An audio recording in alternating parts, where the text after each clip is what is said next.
আসসালামু আলাইকুম। এটিএন বাংলা সংবাদে সবাইকে স্বাগত জানাচ্ছি। আমি নাইম ফাথু মুবিন। শুরুতে বিআরবি কেবলস সংবাদ শিরোনাম। ফেব্রুয়ারিতে একই দিনে জাতীয় নির্বাচন ও গণভোট। প্রধান উপদেষ্টা, ভোটের সংখ্যানুপাতে হবে উচ্চকক্ষ। সংসদকে 6 মাসের মধ্যে সংবিধান সংস্কার করতে হবে। প্রধান উপদেষ্টার ভাষণ, স্বাক্ষরিত জুলাই সনদের লঙ্ঘন। বিএনপির তাৎক্ষণিক প্রতিক্রিয়া, নতুন সংকট তৈরি করবে বলছে জামায়াত। আদেশে রাষ্ট্রপতির স্বাক্ষর, দুঃখজনক এনসিপি।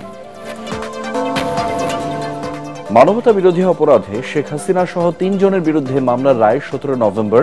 সর্বোচ্চ শাস্তির প্রত্যাশা চিফ প্রসিকিউটরের। লকডাউনে মাঠে দেখা যায়নি কার্যক্রম নিষিদ্ধ আওয়ামী লীগকে। সড়কে যানবাহন ছিল কম, জনজীবনে তেমন প্রভাব পড়েনি দাবি স্বরাষ্ট্র উপদেষ্টার।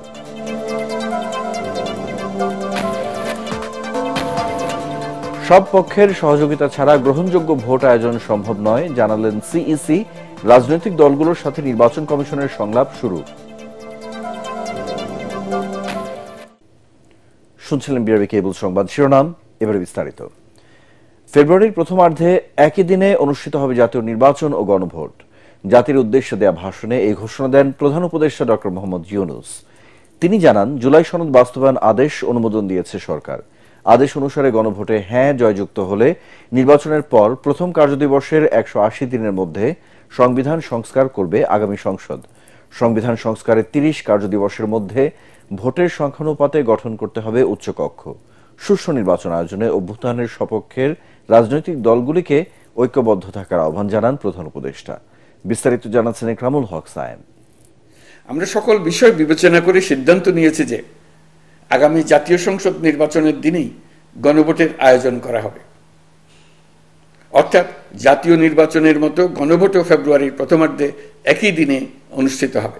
সংসদ নির্বাচন ও গণভোট আয়োজন নিয়ে রাজনৈতিক দলগুলোর ভিন্ন মত আর বিতর্ক ছাপিয়ে সরকারের সিদ্ধান্ত জানিয়ে দিলেন প্রধান উপদেষ্টা ডক্টর মোহাম্মদ ইউনূস। এতে সংস্কারের লক্ষ্য কোনোভাবে বাধাগ্রস্ত হবে না। নির্বাচন আরও উৎসবমুখর ও সাশ্রয়ী হবে। গণভোট অনুষ্ঠানের লক্ষ্যে উপযুক্ত সময়ে প্রয়োজনীয় আইন প্রণয়ন করা হবে। প্রধান উপদেষ্টা জানান, গণভোটের ব্যালটে উল্লেখ থাকবে 4টি বিষয়। প্রথমটি নির্বাচনকালীন তত্ত্বাবধায়ক সরকার, নির্বাচন কমিশন ও অন্যান্য সাংবিধানিক প্রতিষ্ঠান গঠন সংক্রান্ত। দ্বিতীয়টি 2 কক্ষ বিশিষ্ট সংসদের উচ্চকক্ষ ভোটের সংখ্যানুপাতে গঠনের বিষয়ে। তৃতীয়টি সংসদে নারীর প্রতিনিধি বাড়ানো, ডেপুটি স্পিকার ও সংসদীয় কমিটির সভাপতি বিরোধী দল থেকে নেয়া এবং প্রধানমন্ত্রীর মেয়াদ সীমিতকরণ ও রাষ্ট্রপতির ক্ষমতা বাড়ানোর প্রসঙ্গে। সবশেষ উল্লেখ থাকবে জুলাই সনদ বাস্তবায়নে রাজনৈতিক দলগুলোর প্রতিশ্রুতির কথা। তবে 4টি বিষয়ের উপর একটি মাত্র প্রশ্নে মতামত দিতে হবে হ্যাঁ বা না ভোট দিয়ে। গণভোটের দিন এই 4টি বিষয়ের উপর একটি মাত্র প্রশ্নে আপনি হ্যাঁ বা না ভোট দিয়ে আপনার মতামত জানাবেন। প্রশ্নটি হবে এরকম: আপনি কি জুলাই জাতীয় সনদ সংবিধান সংস্কার বাস্তবায়ন আদেশ 2025 এবং জুলাই জাতীয় সনদের লিপিবদ্ধ সংবিধান সংস্কার সম্পর্কিত নিম্নলিখিত প্রস্তাবগুলোর প্রতি আপনার সম্মতি জ্ঞাপন করছেন? প্রধান উপদেষ্টা জানান, গণভোটে হ্যাঁ জয়যুক্ত হলে নির্বাচনের পর সংসদের প্রথম কার্যদিবসের 180 দিনের মধ্যে সংবিধান সংস্কার করতে হবে। ততদিন পর্যন্ত নির্বাচিত প্রতিনিধিরা সংবিধান সংস্কার পরিষদের সদস্য হিসেবে দায়িত্ব পালন করবেন। সংবিধান সংস্কারের 30 কার্যদিবসের মধ্যে ভোটের সংখ্যানুপাতে গঠন করতে হবে উচ্চকক্ষ। এর মেয়াদ হবে নিম্নকক্ষের শেষ কার্যদিবস পর্যন্ত। 100 জন সদস্য বিশিষ্ট একটি উচ্চকক্ষ গঠিত হবে এবং সংবিধান সংশোধন করতে হলে উচ্চকক্ষের সংখ্যাগরিষ্ঠ সদস্যের অনুমোদন দরকার হবে। জুলাই সনদ বাস্তবায়নের অঙ্গীকারনামা অনুসারে সংবিধানে জুলাই জাতীয় সনদ অন্তর্ভুক্ত করার ব্যবস্থা গ্রহণ করা। আগামী ফেব্রুয়ারিতে সুষ্ঠু নির্বাচন অনুষ্ঠানের বিষয়ে অভ্যুত্থানের সপক্ষের রাজনৈতিক দলগুলোকে অবশ্যই ঐক্যবদ্ধ থাকতে হবে। জাতির উদ্দেশ্যে দেয়া ভাষণে গত 15 মাসে বিভিন্ন চ্যালেঞ্জ উত্তরণে নানা পদক্ষেপের কথা তুলে ধরেন অন্তর্বর্তীকালীন সরকারের প্রধান। অভ্যুত্থানের পর দায়িত্ব গ্রহণ করে অর্থনীতিকে গভীর গহ্বর থেকে উদ্ধার করা ছিল আমাদের জন্য একটা বিরাট চ্যালেঞ্জ। গত 15 মাসে আমরা সেই চ্যালেঞ্জ উতরাতে সক্ষম হয়েছে। ইকরামুল হক সায়েম, এটিএন বাংলা, ঢাকা। এদিকে জাতীয় জুলাই সনদ বাস্তবায়ন আদেশ 2025 জারি করেছেন রাষ্ট্রপতি মোহাম্মদ শাহাবুদ্দিন। আইন, বিচার ও সংসদ বিষয়ক মন্ত্রণালয়ের লেজিসলেটিভ ও সংসদ বিষয়ক বিভাগ থেকে এই বিষয়ে গেজেট প্রকাশ করা হয়েছে। এর আগে দুপুরে রাষ্ট্রপতির কাছে জাতীয় সনদ বাস্তবায়ন আদেশ প্রেরণের আগে আদেশের সারসংক্ষেপে স্বাক্ষর করেন প্রধান উপদেষ্টা অধ্যাপক ডক্টর মোহাম্মদ ইউনূস। প্রধান উপদেষ্টার সভাপতিত্বে উপদেষ্টা পরিষদের সভায় জুলাই জাতীয় সনদ বাস্তবায়ন আদেশ অনুমোদন দেওয়া হয়।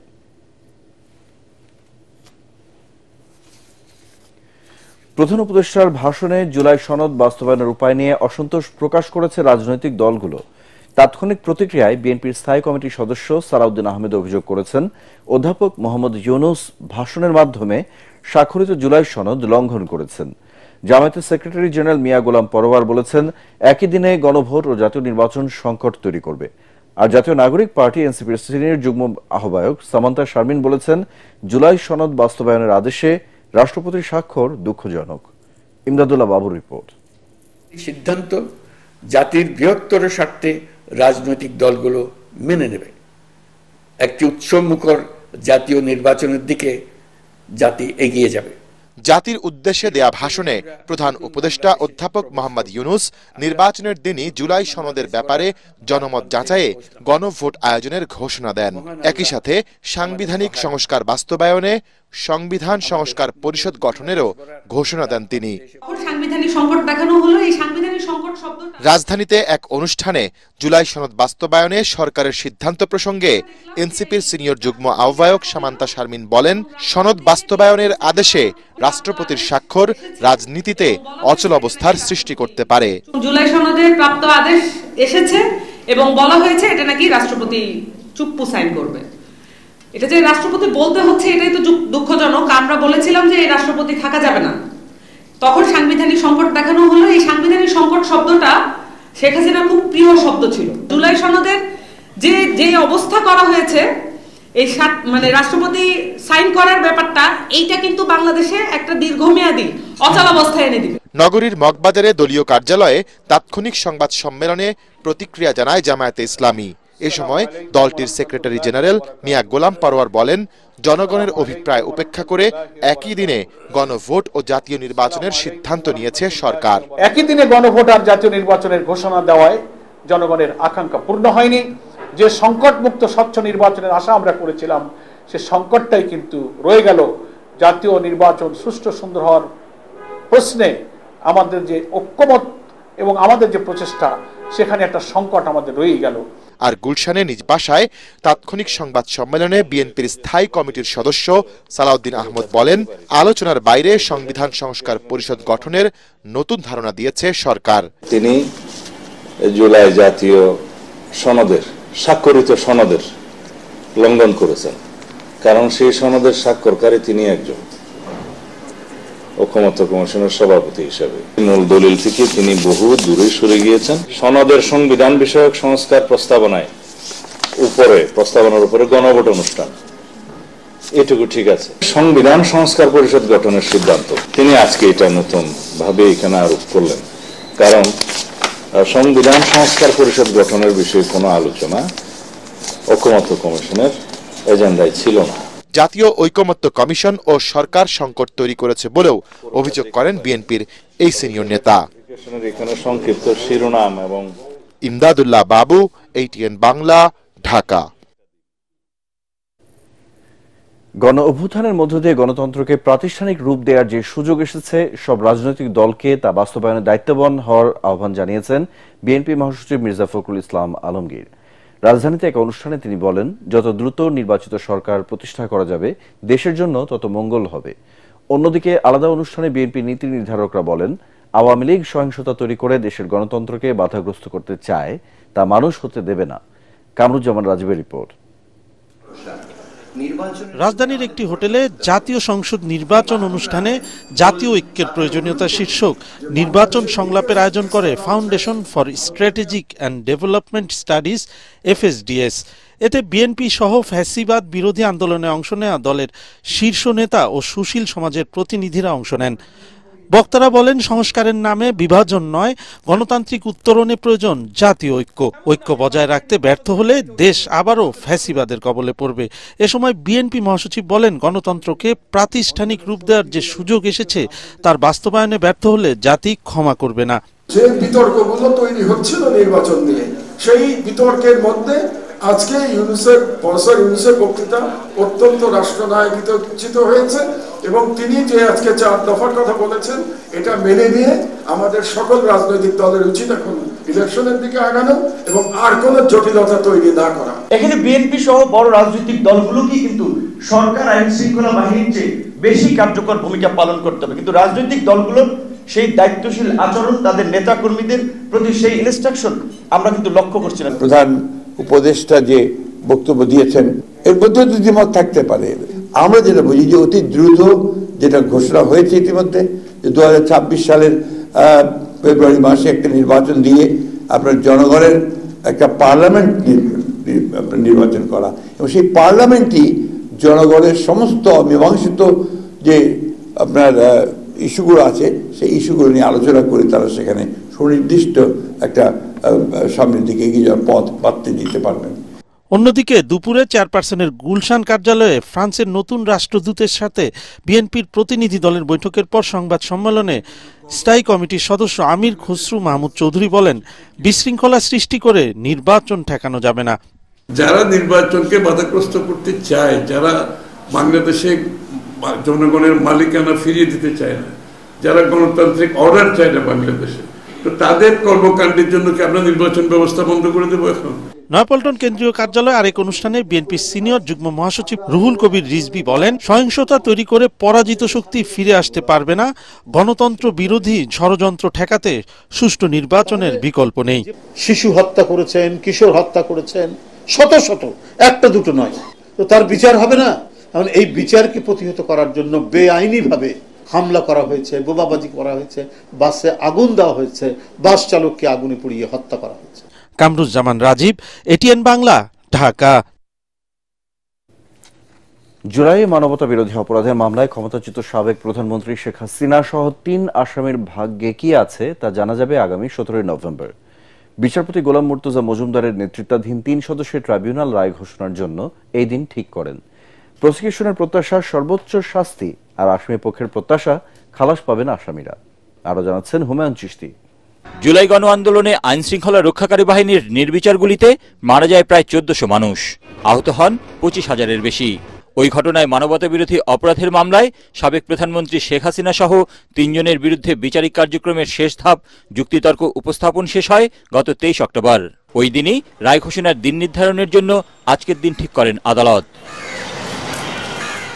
সকাল 9টার দিকে হাজির করা হয় মামলা থেকে রাজসাক্ষী হওয়া সাবেক আইজিপি চৌধুরী আব্দুল আল মামুনকে।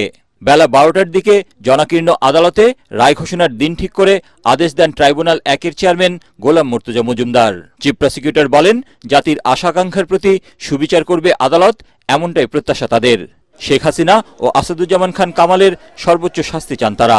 আশা করছি ইনশাআল্লাহ 17 নভেম্বর আদালত তার সুবিবেচনা, তার প্রজ্ঞা প্রয়োগ করবেন এবং এই জাতির যে বিচারের জন্য আকাঙ্ক্ষা, যে তৃষ্ণা, সেটার প্রতি তারা সুবিচার করবেন।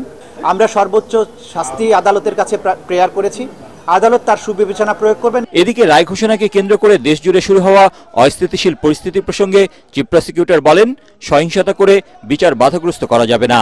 যদি কেউ বিচার প্রক্রিয়াকে বানচালের জন্য কোনো হুমকি দেন, কোনো কার্যক্রম করেন, ডেফিনেটলি সেটা আদালতের প্রতি, আদালতের প্রসেস, আদালতের প্রক্রিয়াকে বাধাগ্রস্ত করার শামিল হবে। যারা উস্কানি দেবেন, যারা সন্ত্রাস করার চেষ্টা করবেন, সেই ব্যাপারে আইন অনুযায়ী রাষ্ট্রের পক্ষ থেকে পদক্ষেপ গ্রহণ করা হচ্ছে, ভবিষ্যতেও হবে। আর যে জাতি ঐক্যবদ্ধ থাকে, জনগণ যখন জেগে থাকে, সেই দেশের ভাগ্য নিয়ে সেই দেশে নৈরাজ্য করার সাহস, শক্তি কারোরই কোনোদিন ছিল না, হবেও না। তবে আসামিরা খালাস পাবেন বলে প্রত্যাশা শেখ হাসিনার আইনজীবী। আমার দেখা মতে কোনো অস্বস্থতা আমি দেখি নাই, কারণ আমাকে কেউ কোনো রকমের ইন্টারাপ্ট করে নাই। বিভিন্ন সময়ে বিভিন্ন সাক্ষীদের কাছ থেকে আমি বিভিন্ন রকমের গুরুত্বপূর্ণ বেশ কিছু তথ্য সাক্ষীর মাধ্যমে আনতে সক্ষম হয়েছি। সব কিছু মিলিয়ে দালিলিক সাক্ষ্য, সেসব জায়গায় আমি কন্ট্রোভার্সি ক্রিয়েট করার চেষ্টা করেছি এবং বিভিন্ন সময় দালিলিক সাক্ষীর উপরেও কন্ট্রোভার্সি ক্রিয়েট হয়েছে বলে আমি বিশ্বাস করি। সব কিছু মিলিয়ে আমি বিশ্বাস করি আমার আসামিদ্বয় খালাস পাবে। এদিকে এই মামলার রায় ঘোষণার দিন নির্ধারণকে কেন্দ্র করে সকাল থেকেই কড়া নিরাপত্তার চাদরে ঢেকে ফেলা হয় ট্রাইব্যুনাল প্রাঙ্গণ। বহুল আলোচিত এই মামলাটি শুধু দেশেই নয়, আন্তর্জাতিক মহলেও এখন আলোচনার কেন্দ্রবিন্দুতে। আদালতের পরবর্তী পদক্ষেপের দিকে এখন সবার দৃষ্টি। ভবিষ্যতে আর কেউ যেন মানবতা বিরোধী অপরাধ করার দুঃসাহস না দেখায়, আদালতের রায়ের মাধ্যমে তেমন দৃষ্টান্ত স্থাপিত হবে, এমনটাই প্রত্যাশা সবার। হুমায়ুন চিস্তি, এটিএন বাংলা, ঢাকা। লকডাউন কর্মসূচি ডেকে রাজধানী জুড়ে কার্যক্রম নিষিদ্ধ আওয়ামী লীগের কোনো তৎপরতা ছিল না। তবে গেল কয়েকদিনের নাশকতার প্রভাব পড়েছে জনমনে। সড়কে ব্যক্তিগত গাড়ির সংখ্যা তুলনামূলক কম ছিল। দুপুরে গুলিস্তানে আওয়ামী লীগের কেন্দ্রীয় কার্যালয়ে আগুন দেয় ছাত্র জনতা। নাশকতা ঠেকাতে রাজধানীর গুরুত্বপূর্ণ স্থানে অবস্থান নেয় জামায়াতে ইসলামী, ছাত্র শিবির ও ইসলামী আন্দোলন সহ সমমনা 8টি দলের নেতাকর্মীরা। মনির হোসেন তপুর রিপোর্ট। সাবেক প্রধানমন্ত্রী শেখ হাসিনার বিরুদ্ধে মানবতা বিরোধী অপরাধের মামলার রায় ঘোষণার দিনকে কেন্দ্র করে দেশব্যাপী লকডাউন কর্মসূচি ডাকে কার্যক্রম নিষিদ্ধ আওয়ামী লীগ।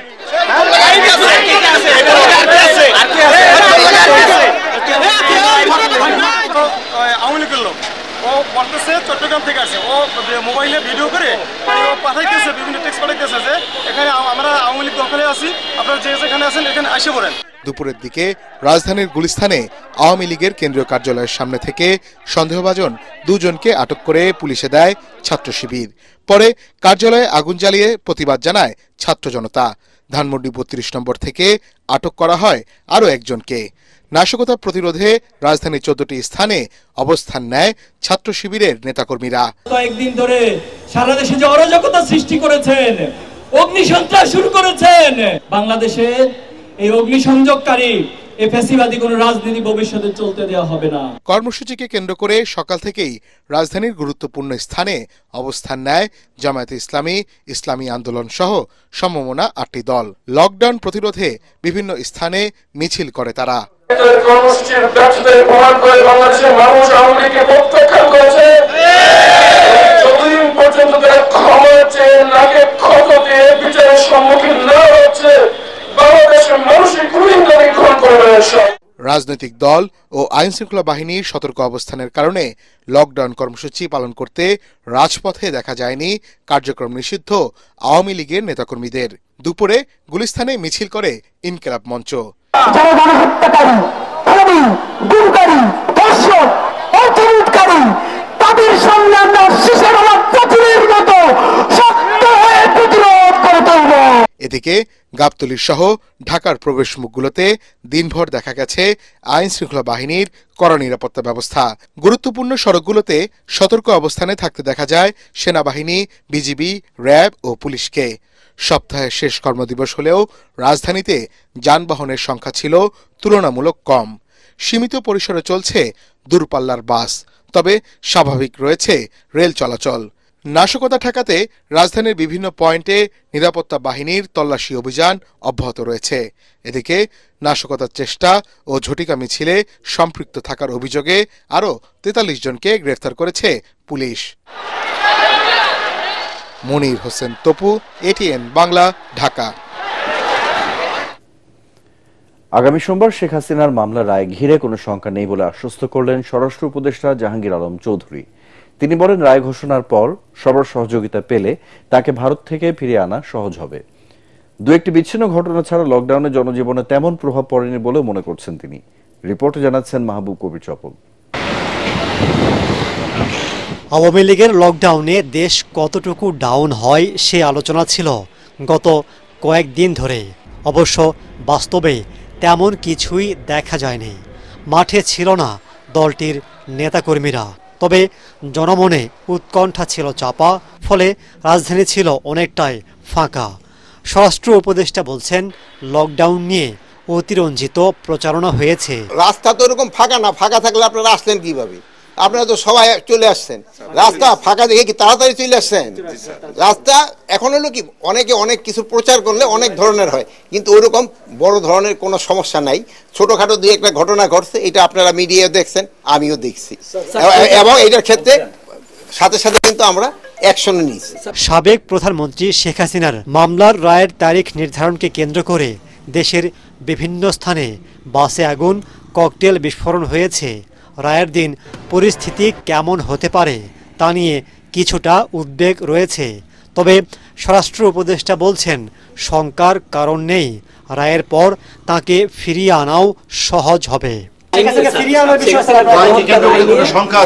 না না না, কোনো শঙ্কা নাই, আল্লাহ দিলে কোনো শঙ্কা নাই।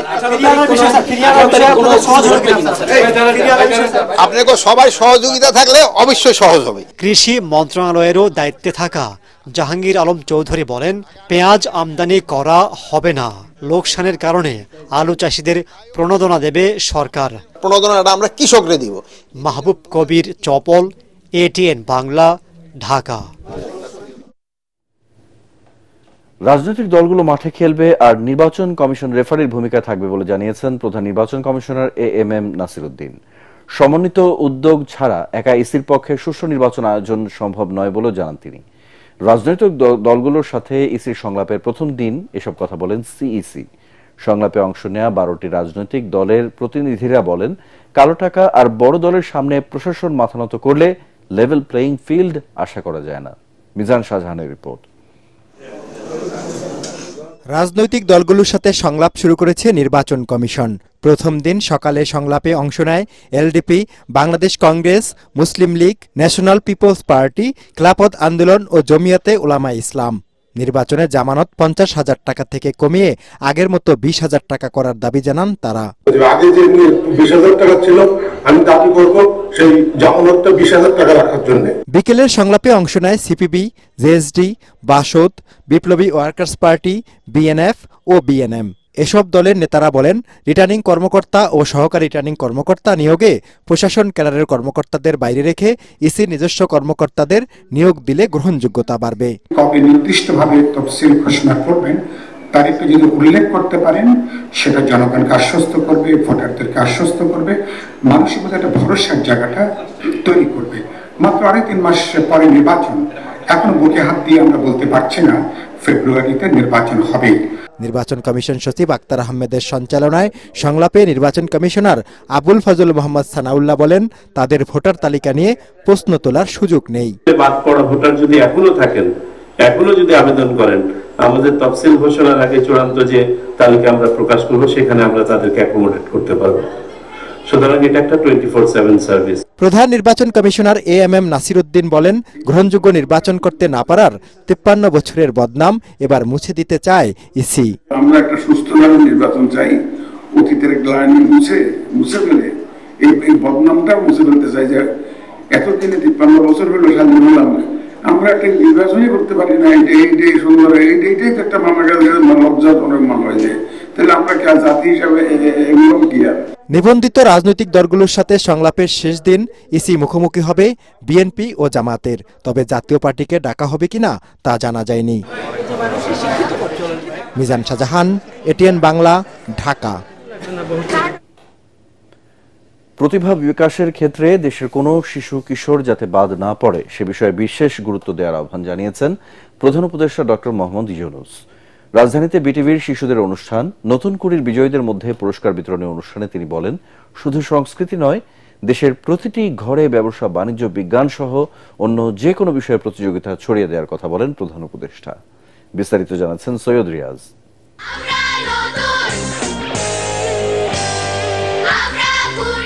বাংলাদেশ টেলিভিশন বিটিভির শিশু কিশোরদের প্রতিভা অন্বেষণের ঐতিহ্যবাহী অনুষ্ঠান নতুন কুড়ি 2025-এর পুরস্কার বিতরণ অনুষ্ঠানটি আয়োজন করা হয় প্রধান উপদেষ্টার কার্যালয়ের শাপলা হলে। প্রায় 2 দশক বন্ধ থাকার পর এবছর অনুষ্ঠানটি আবারও শুরু করার সিদ্ধান্ত নেয় অন্তর্বর্তী সরকার। নাচ, গান, আবৃত্তি সহ 12টি বিষয়ে দেশের বিভিন্ন প্রান্ত থেকে 34,000 শিশু কিশোর প্রতিযোগী এতে অংশ নেয়।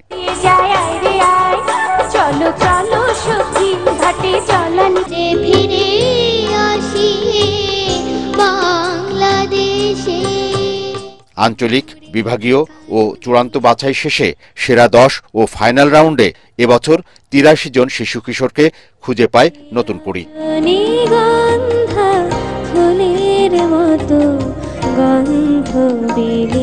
এদের মধ্যে চ্যাম্পিয়ন শিরোপা জেতেন ক শাখায় প্রেয়সী চক্রবর্তী এবং খ শাখায় শুভমিতা তালুকদার। বিজয়ীদের হাতে ক্রেস্ট ও 3 লক্ষ টাকার চেক তুলে দেন প্রধান উপদেষ্টা ডক্টর মোহাম্মদ ইউনূস। এ সময় তিনি বলেন, মানুষ কিভাবে গড়ে উঠছে এবং কোন পর্যন্ত পৌঁছাবে তা পরিমাপে প্রতিভা অন্বেষণের কোনো বিকল্প নেই। সামাজিক ব্যবসা বা অন্য কোনো যে কোনো ব্যবসা, বিজ্ঞানের প্রতিযোগিতা, ফ্যাশন ডিজাইন, খাবার তৈরি প্রতিযোগিতা হোক, ছেলেরা হোক মেয়েরা হোক, যে যেভাবে করতে পারে, বহু রকমের বিষয় আছে। আমরা সেই খোঁজ পাওয়ার চেষ্টাটা করে দাও। আমাদের কাজ হলো যে সামনে নিয়ে আসে। মন্ত্রণালয় যেভাবে এটা করছে, সে মন্ত্রণালয় একইভাবে অন্যান্য জিনিসকেও উৎসাহিত করতে পারে। উপমহাদেশের প্রথম রিয়েলিটি শো প্রতিভা অন্বেষণের সিগনেচার অনুষ্ঠান নতুন কুড়ি বাংলাদেশ টেলিভিশনে যাত্রা শুরু করে 1976 সালে। কবি গোলাম মোস্তফার লেখা কিশোর কবিতা থেকে এর নামকরণ করা হয়। সৈয়দ রিয়াজ, এটিএন বাংলা, ঢাকা। অগ্নি সন্ত্রাস ও অরাজকতা করে পতিত আওয়ামী লীগ বাংলাদেশকে একটি অকার্যকর রাষ্ট্র বানাতে চায় বলে মন্তব্য করেছেন বিএনপির কেন্দ্রীয় নেতা ও নাটোর সদর 2 আসনের প্রার্থী অ্যাডভোকেট এম রুহুল কুদ্দুস তালুকদার দুলু। গত 17 বছর বিরোধী দলগুলোর উপর অন্যায় অত্যাচার করে শেখ হাসিনা তার দোসরদের নিয়ে ক্ষমতা ছেড়ে ভারতে পালিয়ে গেছে। সেখান থেকে তারা ষড়যন্ত্র ও চক্রান্ত অব্যাহত রেখেছে বলেও জানান তিনি। নাটোরের নলডাঙ্গা উপজেলার ধনকোড়া গ্রামে আসন্ন জাতীয় সংসদ নির্বাচন উপলক্ষে আয়োজিত উঠান বৈঠকে তিনি এসব কথা বলেন। এই সময় দুলু বলেন, খালেদা জিয়া কখনো সন্ত্রাসী কার্যকলাপকে প্রশ্রয় দেননি। উঠান বৈঠকে স্থানীয় ও জেলা বিএনপি নেতৃবৃন্দ এই সময় উপস্থিত ছিলেন।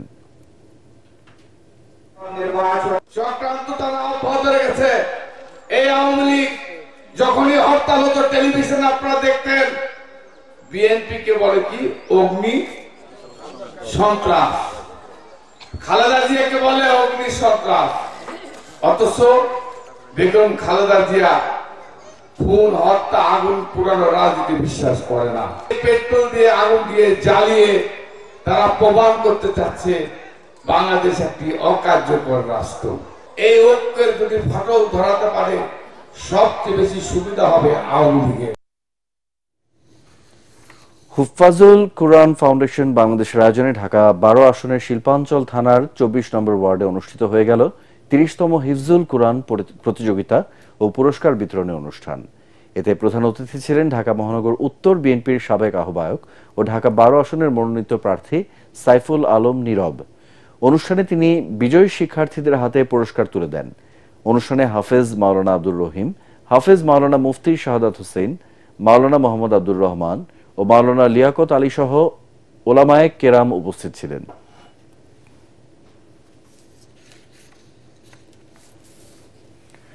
এবারে পূবালী ব্যাংক বাণিজ্য সংবাদ।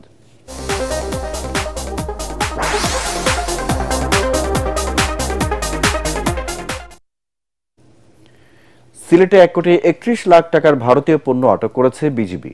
ভোরে বিজিবি সদস্যরা সিলেটের কোম্পানিগঞ্জ ও সুনামগঞ্জের দোয়ারা বাজার এলাকায় কয়েকটি সীমান্ত এলাকায় অভিযান চালিয়ে ভারতীয় জিরা, চিনি সহ অন্যান্য পণ্য আটক করে। এ ব্যাপারে আইনি ব্যবস্থা গ্রহণ করা হয়েছে বলে জানায় বিজিবি। এ পর্বের শুরুতেই খেলার খবর।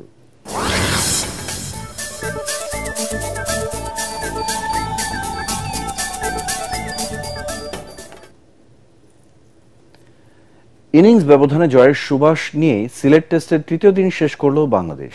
ইনিংস পরাজয় এড়াতে আরো 215 রান করতে হবে আইরিশদের। তৃতীয় দিন শেষে 86 রান তুলতেই 5 উইকেট হারায় সফরকারীরা। এর আগে আয়ারল্যান্ডের 386 রানের জবাবে প্রথম ইনিংসে 8 উইকেটে 587 রানে ইনিংস ঘোষণা করে বাংলাদেশ। পরাগারমানের রিপোর্ট। টেস্টের সকালটা বাংলাদেশের হয়ে কথা বলেনি, পক্ষ নিয়েছিল আয়ারল্যান্ড। তাতে মাহমুদুল হাসান জয়ের ডাবল সেঞ্চুরি কিংবা মমিনুল হকের সেঞ্চুরি মিসের বেদনা থাকলেও বিকেলের দিকে নাজমুল হাসান শান্তর সেঞ্চুরির পাশাপাশি বোলিং দাপটে আইরিশদের ব্যাকফুটে ঠেলে দেন টাইগার বোলাররা। এখন ইনিংস ব্যবধানে জয়ের স্বপ্ন দেখছে বাংলাদেশ। সিলেট আন্তর্জাতিক স্টেডিয়ামে আগের দিনের 1 উইকেটে 338 রান নিয়ে খেলতে নেমে দলের স্কোরে 8 রান যোগ হতেই সাজঘরে ফেরেন মাহমুদুল হাসান জয় আর মমিনুল হক। জয় 171 এবং মমিনুল 82 রান করেন। দুই ব্যাটারকে ফিরিয়ে আইরিশ শিবিরে স্বস্তি আনেন ম্যাকব্রাইন। এরপর অধিনায়ক নাজমুল হাসান শান্ত ও অভিজ্ঞ মুশফিকুর রহিম 79 রানের জুটি গড়েন। শান্ত টেস্ট ক্রিকেটে ষষ্ঠ 50 পেলেও অভিজ্ঞ মুশফিক 23 রান করে বিদায় নেন। পঞ্চম উইকেটে শান্তর সাথে ৯৮ রানের জুটি করে দলের ৫২৩ রানে ৬০ রানের পুঁজিতে সাজ করে ফেরেন লিটন। তবে ১১২ বলে ১৪ ঠিকই ক্যারিয়ারের ৮ম সেঞ্চুরি তুলে নেন টাইগার অধিনায়ক শান্ত। ২ বল পর লেগ বিফোর হয়ে সাজ করে ফেরেন তিনি। দলীয় ৫৮৭ রানে ইনিংস ঘোষণা করে ৮ উইকেট হারানো বাংলাদেশ। তৃতীয় সেশনে দ্বিতীয় ইনিংসে ব্যাট করতে নামে আয়ারল্যান্ড। বাংলাদেশের পেস আর স্পিনে দিশেহারা তারা। দিন শেষে দ্বিতীয় ইনিংসে আইরিশদের পুঁজি ৫ উইকেটে ৮৬ রান, যার অর্ধেকই অভিজ্ঞ ব্যাটার পল স্টার্লিং এর। পরাগ আরমান, এটিএন বাংলা। শেষ করার আগে বিআরবি কেবল সংবাদ শিরোনামগুলো এক নজরে আরেকবার। ফেব্রুয়ারিতে একই দিনে জাতীয় নির্বাচন ও গণভোট, প্রধান উপদেষ্টা। ভোটের সংখ্যানুপাতে হবে উচ্চকক্ষ। সংসদকে ৬ মাসের মধ্যে সংবিধান সংস্কার করতে হবে। প্রধান উপদেষ্টার ভাষণ স্বাক্ষরিত জুলাই সনদের লঙ্ঘন, বিএনপির তাৎক্ষণিক প্রতিক্রিয়া। নতুন সংকট তৈরি করবে বলছে জামায়াত। আদেশে রাষ্ট্রপতির স্বাক্ষর, দুঃখজনক এনসিপি। মানবতা বিরোধী অপরাধে শেখ হাসিনা সহ ৩ জনের বিরুদ্ধে মামলার রায় ১৭ নভেম্বর। সর্বোচ্চ শাস্তির প্রত্যাশা চিফ প্রসিকিউটরের।